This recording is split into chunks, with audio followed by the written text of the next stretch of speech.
Sticking with this very long and exciting day. And I want to thank Barbara and the Planning Committee for inviting me to come and speak to you. And I have to say before I start that it's been incredibly uplifting for me to hear about all the great work that you're doing, particularly in the areas of delirium, but also in mobility and other areas. It's all related.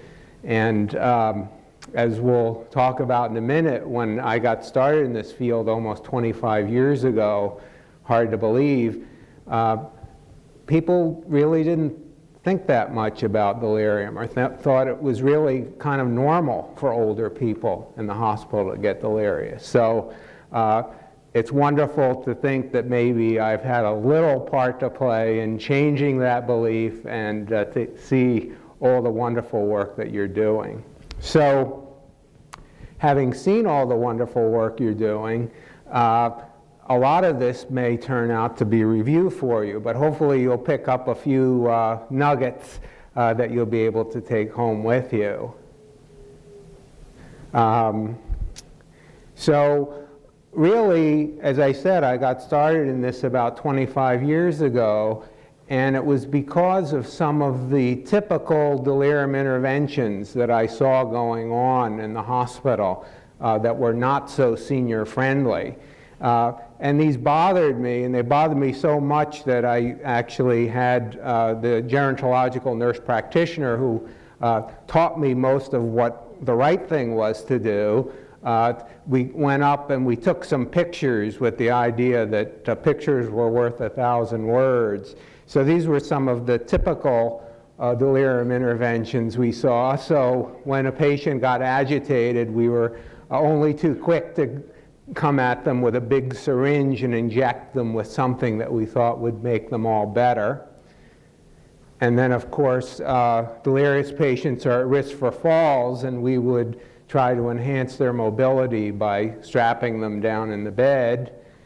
And delirious patients often have problems with continence, as you know, and the treatment was generally to put in a urinary catheter, which was generally not well received and often got pulled out, making the situation even worse. And then finally, this was what we thought was the feeding of the delirious patient, attention to nutrition. So as you all know, the reason we're all here, right? We can do better. We can do better, and you're all doing better already.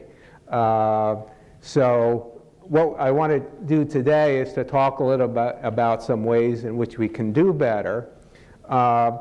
First, I'll review some delirium basics, and I'm going to do this fairly quickly because I think you all know a lot of this already. And then talk specifically about some senior-friendly interventions in the area of delirium prevention, screening, where there seems to be a lot of interest, and in management and rehabilitation. And conclude with some ideas about keys to success for implementation, although having heard your talks and seeing your 3-minute jams, you could probably teach me a thing or two about implementation. So let's start with some delirium basics. What is it? How common is it? What are its outcomes?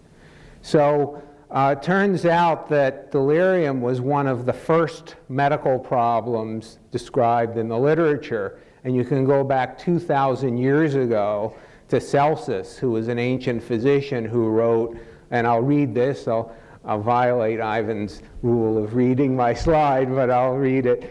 Sick people, sometimes in a febrile paroxysm, lose their judgment and talk incoherently, and when the violence of the fit is abated, the judgment presently returns. So that's a pretty good description of delirium. So what are some of the things that have caused confusion about delirium over the years? And actually, one of the things that I think is I've been most impressed about in this talk, in this conference, is that there's this multiple synonyms that are used for delirium. So in geriatrics, we tend to use delirium, but other fields like neurology prefer acute confusional state. acute mental status change. Toxic metabolic encephalopathy is commonly used in some fields. And then there are even some unusual ones like sundowning and subacute befuddlement that have appeared in the literature.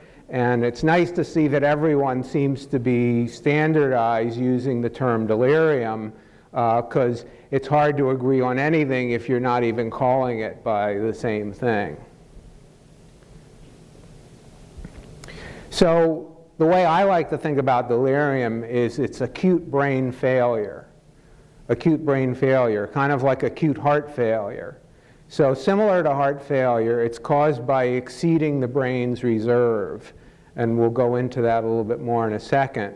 Under stress, the brain is the weakest link. And there are often multiple contributing factors, and it's the final common pathway of multiple mechanisms. So another way of showing that is through this curve. And how many have heard of the term homeostenosis? Okay, so I guess it's a geriatric medicine term. So the idea is that one way of thinking about aging is that it's homeostenosis, or a progressive constriction of the body's homeostatic mechanisms. So what this curve shows, you have in the center the normal range that the body is normally within, but then the wide curves are basically the body's reserve, the body's ability to compensate. When I say the body, I mean the mind too, ability to compensate from stress. So you can see a young person has a lot of reserve. They're subjected to a stressor, such as an acute illness and the hospitalization, and it's still within their reserve, so they're able to compensate and restore back to the normal range. An older person, and this may not be obvious, but that second orange arrow is actually the same size as the first. Now that same amount of stress exceeds the body's reserve, and instead you move into decompensation, and in this case, delirium. We'll go back to this model again a little later when we talk about some interventions. But it shows you why older people are at increased risk for delirium. But even young people, any of us in this room, could become delirious if we're subjected to enough stress. So what is delirium in DSM-5? I'm not going to go into it in detail. There are a few interesting updates in the DSM-5 definition. It really emphasizes that delirium is a disorder of attention and awareness, and that it occurs acutely and tends to fluctuate. The other interesting thing is there was a debate in the field, is coma really just a really, really bad hypoactive delirium, or is it something else? And at least in DSM-5, the verdict seems to be it's something else. So coma is considered a separate disorder from delirium. But delirium is, an incredibly interesting and complex problem, and part of it is that there's a wide spectrum of phenomenology. So we talk a lot about CAM and telling is someone delirious or not, but in fact it's a lot more complicated than that. You can have patients who have partial delirium, also known as subsyndromal delirium, that meet some but not all criteria, and they have worse outcomes than people with no delirium symptoms. And then the delirium can range from your floridly agitated patient or your nearly unresponsive patient, all the way to someone who just has some very, very subtle acute abnormalities. And that's all in the spectrum of delirium. In addition to the severity, there's psychomotor variants, and of course the agitated patient who we often think of is the minority of cases. That's only about 25% of cases, and much more common. I was pleased to see several folks were interested in interventions for both recognition and management of hypoactive delirium, which is very common in seniors. Hallucinations and delusions are rare, only about 10% of cases. And then delirium superimposed on dementia, depending on your population, can be very common, 50% or more in some medicine populations, probably less common in surgery. And this table just shows the incidence or prevalence of delirium in some common patient populations. Probably the best characterized are general medical patients, about half of whom come into the hospital with delirium. So for those patients, you really can't prevent it. And then another 50% will get delirious in the hospital. So a total cumulative incidence of about 30 to 40% in that group. In surgery, it's probably around 15 to 25% after most surgeries, but there's some high-risk surgeries that are much higher. And then the ICU is very high, 75 to 80% rate of delirium. And finally, post-acute care, and I saw one of the intervention programs was looking in the rehab setting. At least in the US, with the shortened length of stay, up to 20% of new admissions, senior patients admitted for short-term rehab, have delirium on admission to rehab. And we all know the hospital outcomes are much worse for patients with delirium, a much higher rate of complications, death, prolonged length of stay, and need for rehab placement. And the long-term outcomes are much worse too. Higher mortality, a higher risk of institutionalization, and this very curious association of patients with no prior history of dementia developing new dementia after an episode of delirium. And we're still trying to figure out what's going on. Are these patients who this is the earliest sign of a dementia that had not been clinically evident, or does the delirium itself set forth a new process that ultimately results in dementia? We don't know the answer. And the costs of delirium obviously are extremely high and make it of interest to healthcare institutions as well as clinicians. Some economic analysis we did showed that the incremental cost of each case of delirium over the next year is $60,000. And most of that is actually borne after the hospital stay, not just in the hospital, but the need for increased care after hospitalization. Translates to an incredible figure in the US of 164 billion annually. Somebody came up to me and said, "You made a mistake there. That was million, right?" No, it's billion. So delirium is common, morbid, and costly. So what can we do about it? So let's talk about some senior-friendly interventions. First of all, in the area of delirium prevention. So what I'm going to do in each of these cases is to give you a little sense of the literature and then give you some of my own recommendations. So first of all, let's talk about, again, going back to that model of homeostenosis, what are some implications for prevention? So this is just a repeat of the previous slide. So what can you do in that setting to try to reduce the rate of delirium? Well, the first thing, and I don't have a pointer, but you can see you can shorten that second arrow. So you can try to implement systems in the hospital to put seniors under less stress, to make the hospital environment less stressful, so hopefully they won't cross that reserve curve into delirium. The other interesting approach, and we really don't know how to do this yet, but hopefully we'll figure it out someday, is to actually bend those homeostenosis curves out and make older people more resilient with age. That's probably something that's going to require long-term intervention, lifestyle changes starting in middle age, if not sooner. But there may be some shorter-term things along the lines of prehabilitation that we could do for seniors who are going to have, as I call it, a scheduled insult, like they're planning to come in the hospital for major surgery. We may be able to do some prehabilitation, more than just physical rehabilitation, but actually prehabilitation for the mind. So one thing that you may want to think about, because so many people are at risk for delirium, is should we target patients at risk? Because it's hard to implement, you know, these wide-scale interventions for everyone over the age of 65. In our hospital, that would be over 400 patients a day. So one thing you could do is to try to identify patients at risk through a delirium risk model.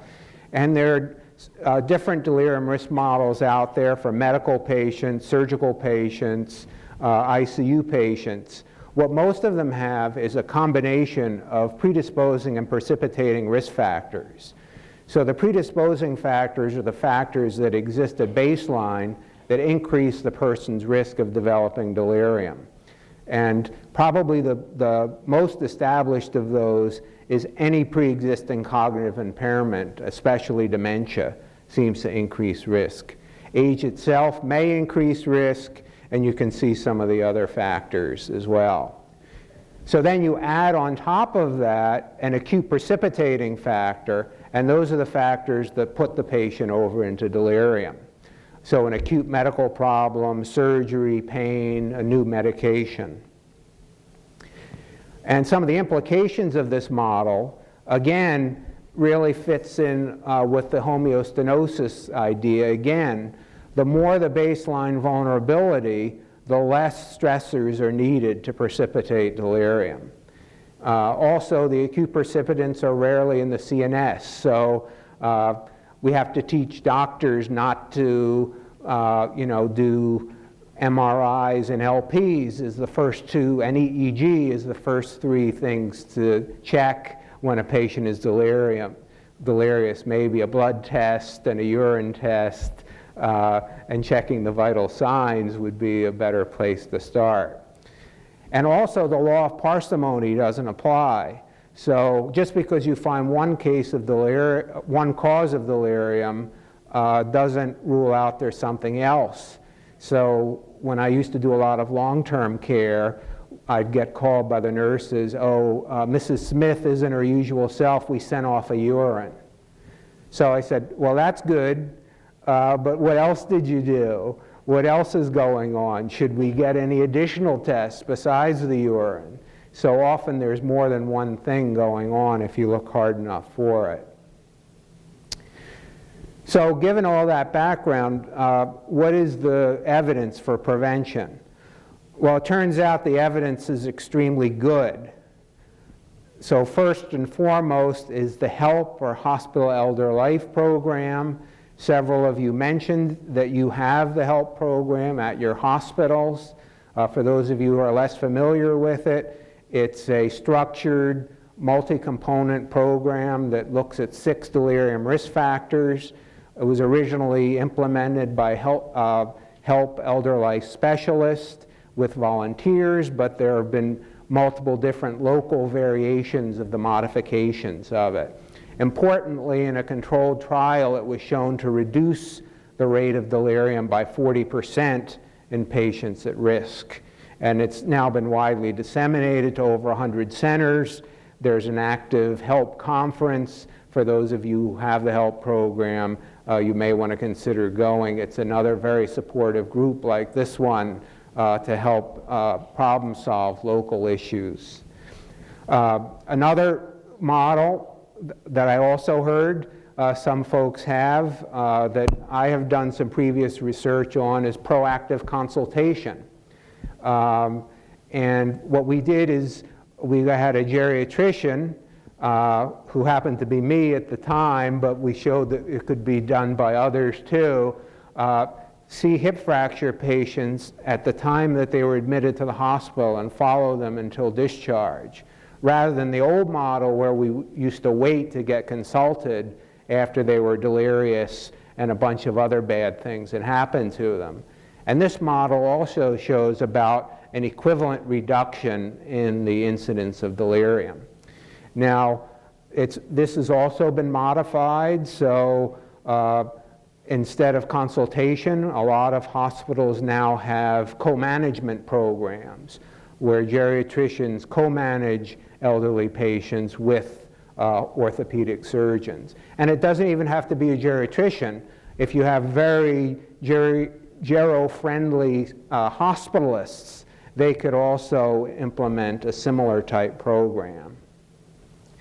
The final thing I wanted to bring to your attention that I thought dovetailed very well with our opening talk this morning was an intervention in Europe where they simply changed the nursing model from what they call task allocation to patient-centered care. And even that alone showed a reduction in the rate of delirium incidence, duration, and length of stay. So there's something around that whole patient-centered concept that's clearly good for delirium as well. And this is a volunteer on the left walking a patient as part of the HELP program, who also has on pocket talker. Sometimes patients don't bring their hearing aids to the hospital, but you can always substitute a pocket talker. And a meta-analysis recently came out this past year looking at multi-component proactive interventions for delirium, and included 11 studies. And this included HELP and other models too, and showed a significant reduction in delirium incidence, odds ratio of less than half, statistically significant. But maybe even more interesting and maybe helpful for those of you who are doing interventions focused more on mobility and falls, the multi-component prevention programs for delirium cut the rate of falls even more than it cut the rate of delirium. So you can see the odds ratio is actually lower for falls. So most of the people who fall in the hospital are delirious. So if you can address the delirium, you can often address the falls problem too. And there were non-significant trends for hospital length of stay and reduced need for post-acute placement as well. So how about single component prevention? Well, there have been a variety of single component preventions tried. I'm not going to go into these in excruciating detail, other than to say that in general they have been less successful than multi-component prevention. Probably the one area that has been the most successful, and I think I saw an intervention about this, a poster about this, is reduction of sedation in the ICU and increased mobility in the ICU. That alone seems to, because of the incredible doses of sedation that are administered to a lot of typical ICU patients, seems to have a benefit in reducing the rate of delirium. Prophylactic antipsychotics, there's some studies that show a benefit, some don't. I'm not particularly a fan of giving antipsychotics to people who don't even have delirium to begin with, let alone we'll talk about people using it as a treatment. But this is as a prevention. I think I would hold off on any sort of interventions like that. Also, the dementia drugs don't seem to have a benefit. Melatonin analogs, plus minus, and blood transfusion, no benefit. So the conclusions for prevention: delirium is clearly preventable. You can see there are interventions out there that can reduce the rate of delirium by upwards of a half. Multi-component, as I said, is better than single component. Most interventions focus on reducing stressors. I'm working with some colleagues who are starting to think about this idea of increasing resilience, but we don't have anything to offer there yet. But even, you could say some sort of psychoeducational type interventions where you tell patients about what's going to happen to them in the hospital could be very, very beneficial in trying to almost improve their resilience, because if you know what to expect, that may be better than the unexpected.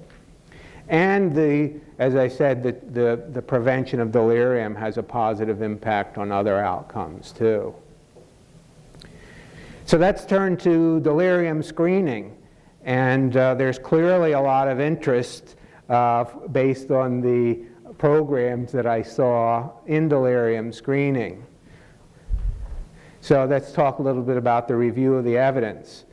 So first of all, there's clearly a problem with identifying delirium. So most of the studies that have been done basically take a research team, like the team that I would train to do my research studies, go out and measure people for delirium, and then go back and check the clinical documentation for delirium. And often it's very broad, looking at physicians, nurses, therapists, everyone. And the data is kind of concerning. So the clinical recognition rates are in the 12 to 35% range, and actually the studies from the 80s to the 2000 aughts anyway show no real change in the delirium recognition rate. Maybe if we've done it in the last 5 years it would get better, but there are no papers published yet on that.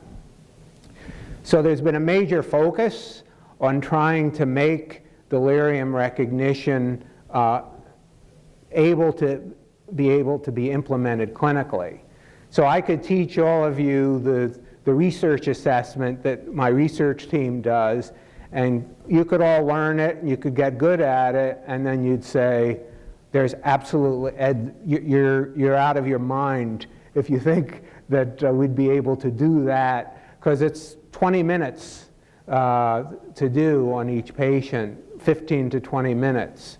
So can we get something shorter, briefer, simpler, that still retains some good, accuracy, because if you're inaccurate, you're not necessarily doing a good thing. The other caveat about screening is there's no study yet that has demonstrated that improved recognition leads to better patient outcomes.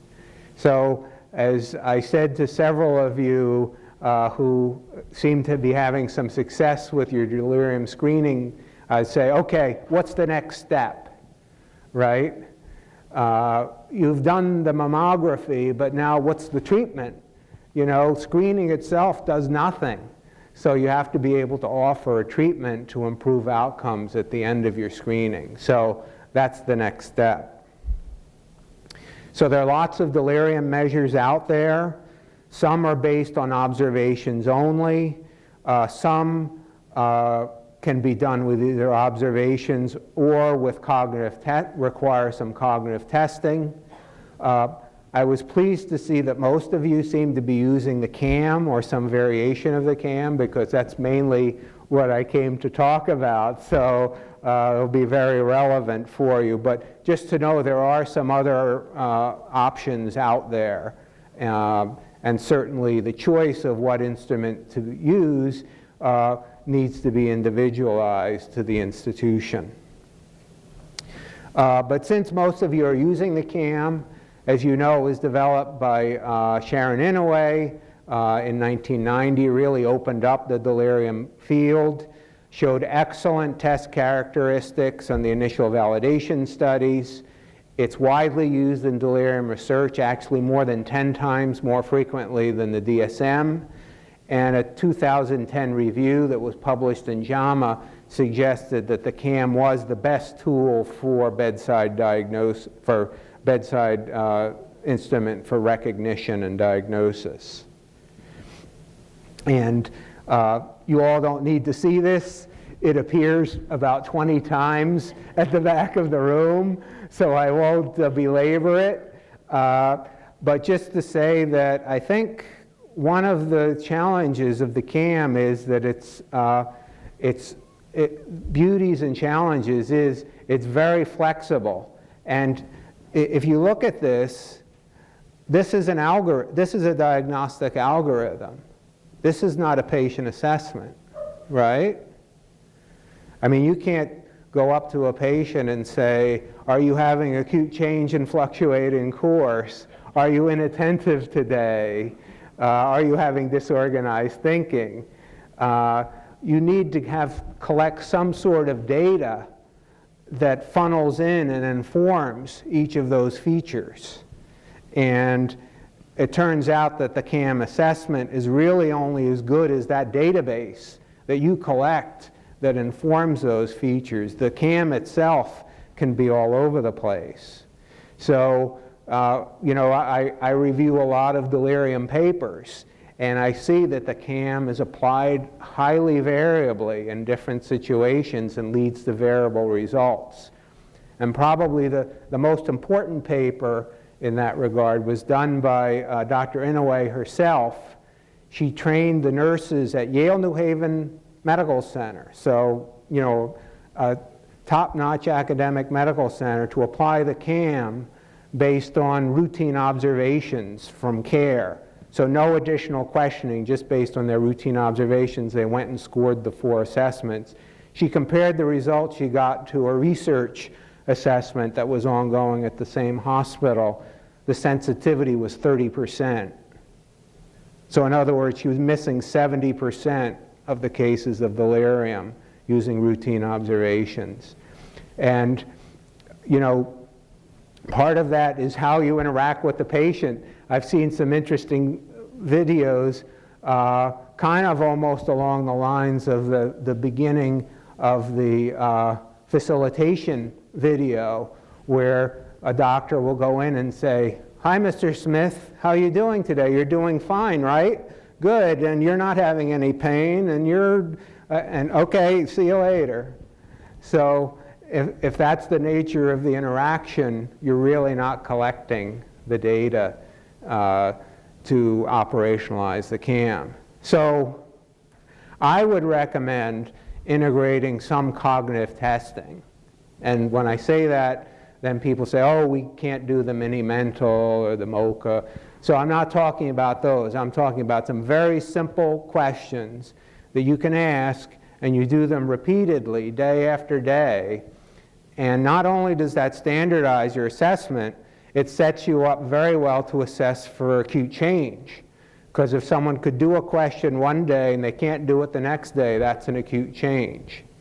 So it can be very brief, only 2 to 3 minutes. I'll show you something that's even shorter than that, under a minute, in a couple of slides. Focus on level of consciousness, attention, and orientation. If you can do it more than once a day, even better. Once a day, I would say, is a minimum. Some places are doing it 2 or 3 times a day. It mandates actually talking with the patient, which may not occur in routine care. I hate to say it, at least from doctors, we spend 10 times more time on the computer screen than actually interacting with patients. So this mandates a structured interaction with the patient, and it particularly improves the detection of hypoactive cases.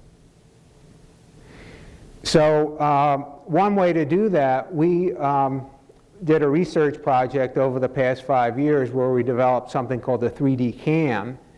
And what we did is we started with our 20-minute research assessment that I mentioned before, that actually has 160 different items in it. And we used something called IRT, or item response theory, to try to identify the best items from within that battery that have the most diagnostic information around each of the 4 CAM features. So by doing that, we were able to reduce 160 items down to 10. So there are basically 3 orientation items, 4 attention items, which is days of the week and months of the year backwards, and then digit span 3 and 4 backwards, and 3 symptom probes. So one thing we sometimes forget is asking the patient how they're doing. So our questions are, have you felt confused today? Have you felt there was any time during the day that you weren't really in the hospital? And have you seen or heard anything that isn't there?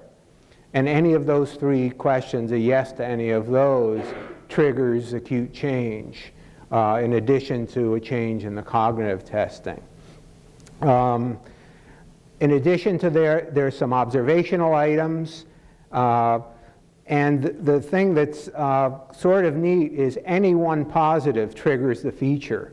So if you start with months of the year backwards and the person doesn't get it right, you don't have to ask the other 3 or attention questions because they're already positive for inattention. And then it uses the CAM algorithm to determine the presence of delirium based on each of those features. So we did a validation study in 200 general medical patients.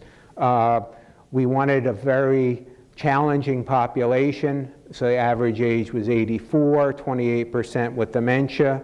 All received a reference standard, detailed delirium assessment by a clinician, and then we compared the results of the 3D CAM.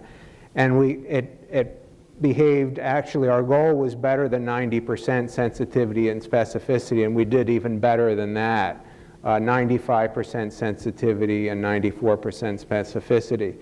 And it retained excellent performance in patients with dementia. We excluded patients with severe dementia, so only mild or moderate dementia.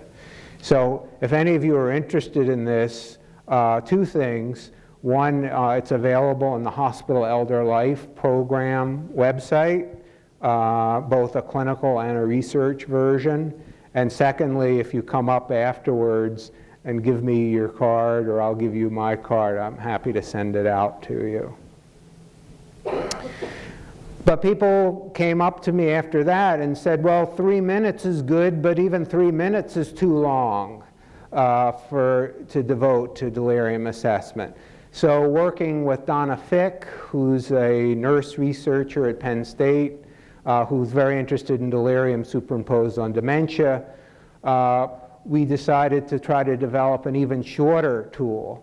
So we used the 3D CAM data set and we identified 2 items, months of the year backwards and what is the day of the week.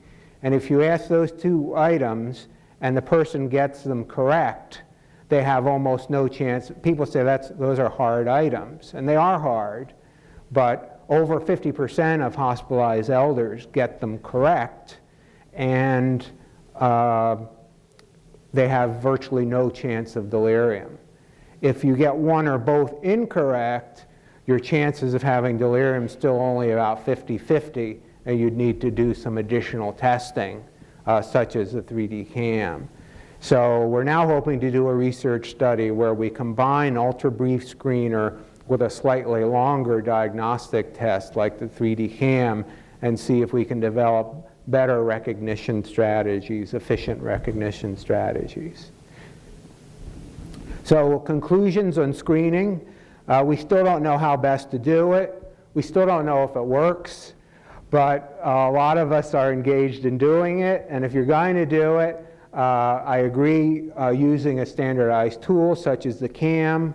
I recommend a protocol including at least some cognitive testing, consistent documentation in the record so that you can look back and see if there's been an acute change in performance.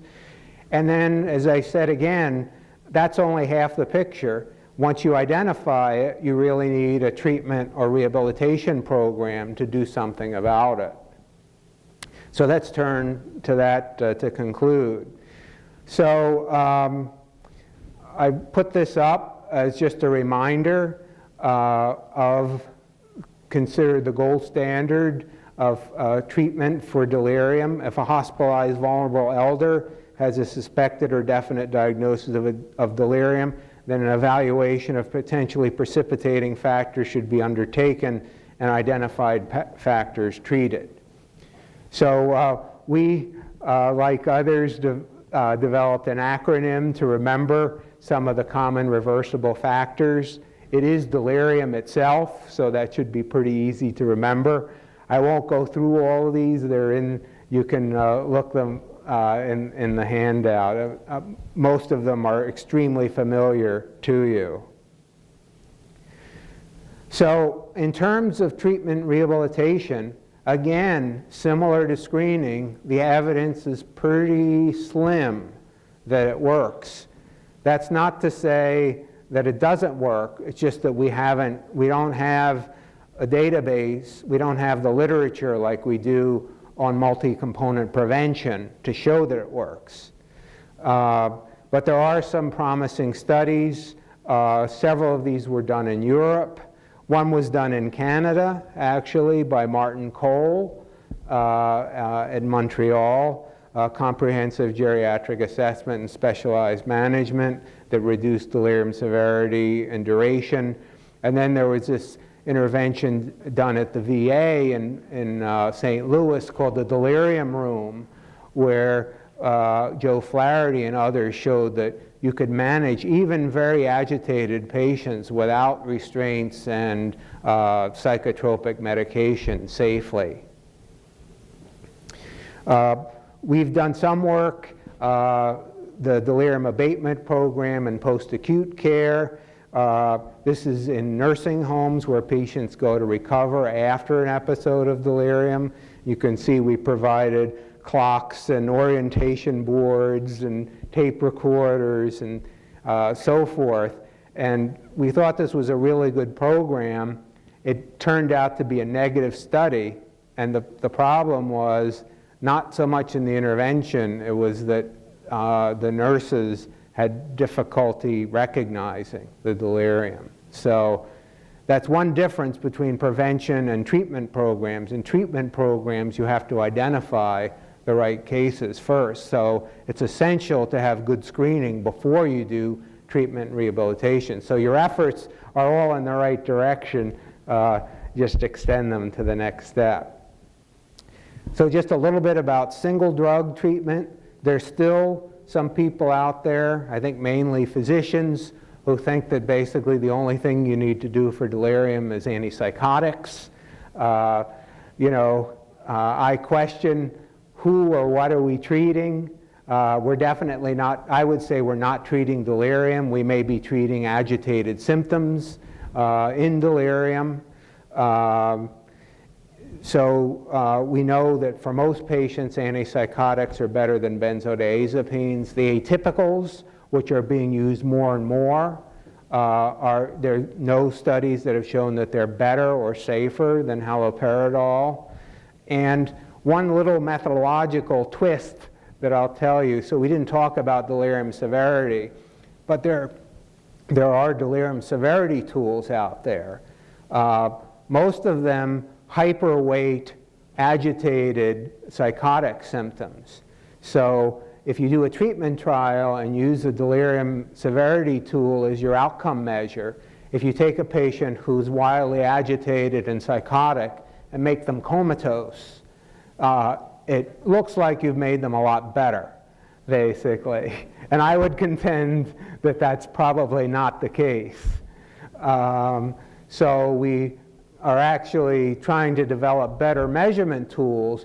So if you do identify a case of delirium through your screening, you could then administer something to see if the patient, if your interventions are actually working or not. Right now, I'm not sure we're confident in any of the delirium severity tools enable us to do that.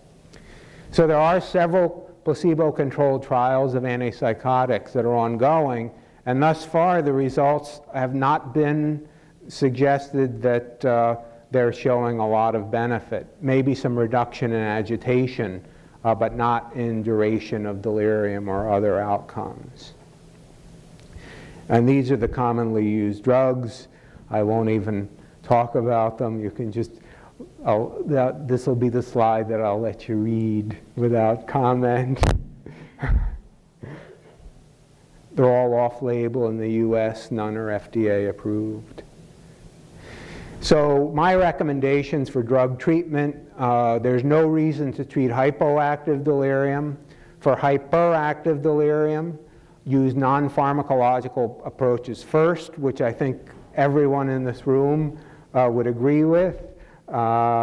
If drugs are required, identify the target symptoms, not just, I think this person needs antipsychotics. What is the specific symptom that you're going after? Is it hallucination? Is it a delusion? Is it an agitation? Start with the lowest dose of the least toxic agent. Increase the dose slowly. The old adage, start low, go slow. Monitor side effects, sedation, and EPS. I think one of the worst, I think we'll often go in on rounds with someone who's on an antipsychotic and, do the check for cogwheeling. I think the most common unrecognized extrapyramidal symptom is dysphagia and difficulty swallowing, which of course predisposes patients to pneumonia. So probably better to see if they can drink a glass of water than doing all the stuff that we usually do.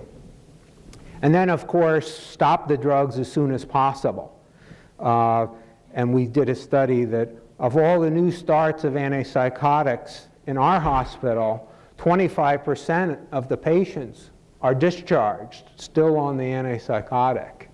So, you know, I'm concerned, will that drug be stopped at some point? And then finally, a big important, and there were a couple of posters about delirium rehabilitation. So the goal of this is after the episode of delirium, can we remove any lingering precipitating factors or new factors that the patient may have picked up in the hospital to try to give them the best chance for improvement, physical therapy, cognitive rehabilitation, stopping the antipsychotics if they haven't been stopped already. And there are several trials ongoing in both the post-acute and outpatient settings. And then again, this curious idea of patients with delirium being at increased risk of dementia. Should an episode of delirium identify someone who needs to be followed more closely subsequently, maybe have a geriatric outpatient consult or assessment to make sure there isn't some early signs of dementia brewing. So conclusions for treatment, less evidence, as I said, than for prevention, but similar to prevention, multifactorial non-pharmacological approaches seem to be preferred, where multiple etiologies are assessed and managed, drugs when used are minimized, and then to really focus on rehabilitating the patient after the episode of delirium. So I'll conclude, and again, with the caveat that probably all of you could teach me more about implementation, but from my limited experience with implementation, some of the keys to success that I've seen. And we've talked a lot about these already. So first is institutional support. So in my experience, many institutions like to say they want to do something about delirium, but fewer are actually committed to doing it. So it's important really to get support from all levels, going from senior leadership to, importantly, the direct care providers. And I was extremely pleased to see that a lot of your interventions, you've been taught well in the first cycle to take all the stakeholders into account. In the US, you might even be, and maybe in Canada, you might be asked to present a business plan. How much is this intervention going to cost, and how much is the hospital likely to recoup from it, and show that the net will be positive before getting that. And you might need some help from someone who can help you draw up a business plan if that's not your area of expertise. Second, I think, is focus. So delirium is such a complicated problem and affects so many different groups, so many different things you can do. One of the problems is that you try to do everything at once. And I think it's better to focus, and many of your programs are quite well focused as well on prevention or screening or treatment or rehabilitation. You can do other things subsequently, but start in one place. Focus on a target population. If you're in a small hospital, this may not be as much of a concern, but when we started to do some hospital-wide delirium interventions, we wanted to do on 65 plus, and our hospital administration said, there's no way you could do that. So we ended up doing 80 plus. And then eventually we're slowly backing the age down as it's gotten more and more buy-in from the institution. Identify key process and try to integrate it into care. So try to make it part of routine care, not something special. Interdisciplinary team. Again, that's what this whole conference is about, so I don't need to emphasize it that much. When I say medicine here, I mean all of medicine, so that's complicated. So that's medicine, and it's surgery, and it's neurology, and it's psychiatry, and sometimes the docs don't all see eye to eye on some of these things. So just medicine part is challenging enough, let alone everyone else who really plays an important role. And I was particularly pleased to see that many of you were trying to engage family members as well, and had pamphlets about delirium for family members. They're a really important part of the team. And I won't go over the other things. They've all been emphasized by other speakers. And then finally, measure outcomes. So someone's going to ask you eventually, did it work? And again, you've been taught this. One mistake that I will sometimes see, and I didn't see it here, but in some local QI, people will measure an outcome that really is totally mismatched to the intervention. So there's an art to what am I trying to do, and then measure something that will actually measure whether it worked or not, and not something else. And try to avoid, it's very hard to have like global outcomes like total patient mortality or total cost with a little intervention. So more proximate outcomes tend to be better. And if possible, measure continuously. And most of the posters, you're all doing this already. So you don't need me to tell you. So my overall conclusion, delirium is indeed common, morbid, and costly. I think it's a key focus of a senior-friendly hospital. I'm incredibly gratified to see so many of you that are focused on this topic. There's a lot to be done. Prevention, there are several prevention models that are out there that work, that you can do, that will help patients right now. Screening, I can't give you the definitive trial that shows that it works, but I think is also a worthwhile endeavor, and we'll continue to refine the tools.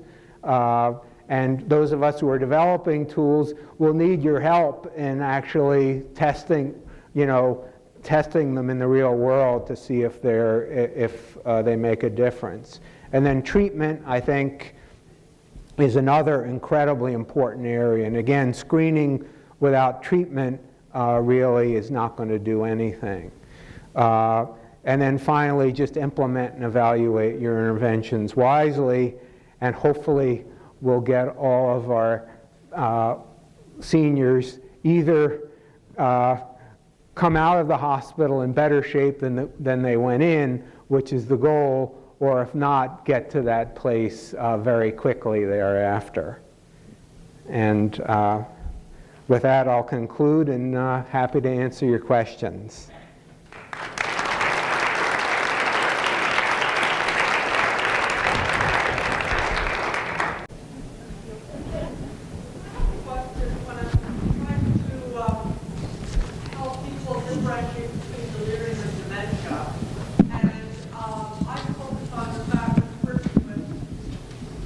Dementia will be attentive.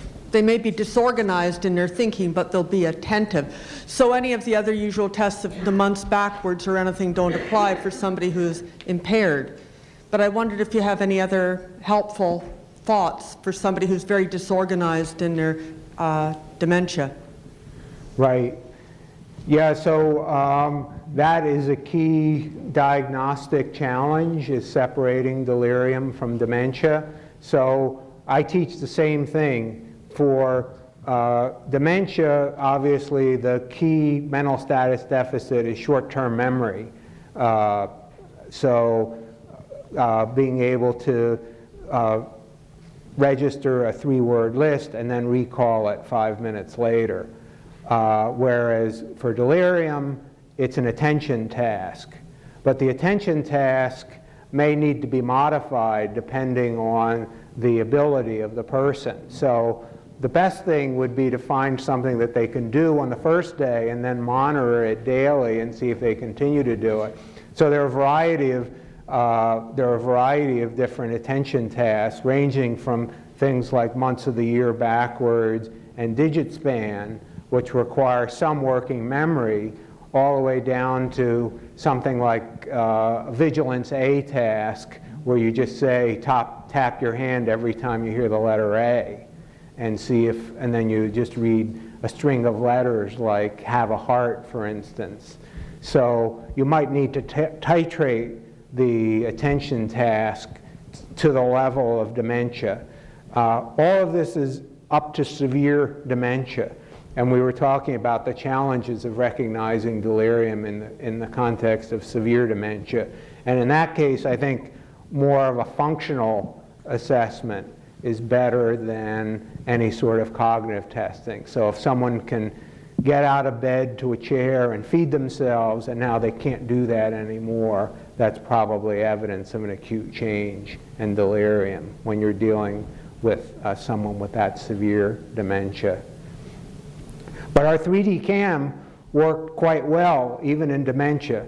The specificity went down from about 96% to 86%, but so there were some more false positives, but it still worked quite well, even in that group. One of the things you had mentioned at the end, which were one of the interventions for key success, was to integrate your delirium prevention strategies into routine care, which I think a lot of us try to do. So I guess if we're going to try to put our delirium prevention interventions into routine care, it then therefore probably supports that you screen everybody in the hospital, because if you're trying to change daily care by integrating delirium prevention interventions, and if you're then saying, well, we'll do this kind of care only for this type of, this category of patients, it becomes very difficult to change care. Either you're doing it for everybody, and this is how we're going to give care at this hospital, or we're doing it for a subset group at risk for delirium. I think it can be very challenging doing that way. Right. So there are probably the only two easy ways of targeting are by age, because everyone has, an age on the record. So you can say, well, we're doing this for everyone over the age of 65 or 70, and that isn't too much work. Or if you identify a particular population in the hospital, say patients admitted with hip fracture, or the ICU, or the general medical service. So that would be a way of targeting without too much work, and you could still do it for routine care for that subset of patients.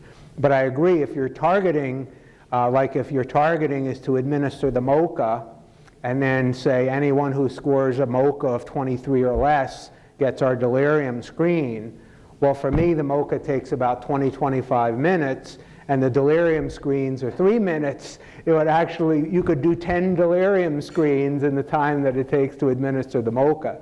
So I agree that if the targeting is so sophisticated that it takes more time than the actual intervention, it's not worth doing. But there are some simple targeting you can do. There's one question over there. It's a very interesting discussion and a presentation. Thank you very much for spending the time. I'm asking from a active geriatric rehabilitation perspective. Very often we receive referrals for active rehab for elderly patients who may have gone to acute care because of either they had a fall or failure to thrive, and delirium was identified and some interventions were provided, but we usually hear a lot about resolving delirium, they're ready for rehab. And I caught on when you mentioned the presentation that 20% of the patients who come into rehab still have some delirium. Are you able to, have there been any studies about patient transitions from acute care to rehab or to other settings? What have the findings been? Yeah, at our local institution, that's actually a huge area. So we have something It's a new Medicare intervention. It's called ACO. Have any of you ever heard of it? Accountable Care Organization. So the idea is that the hospital where the patient receives their primary care is really responsible for their entire care. So it used to be, frankly, that hospitals didn't care what happened in rehab because, you know, the rehab, if patients stayed longer in rehab, they would, you know, maybe get more money, or if they bounced back to the hospital would get more money for the readmission. But that's not true anymore under the ACO.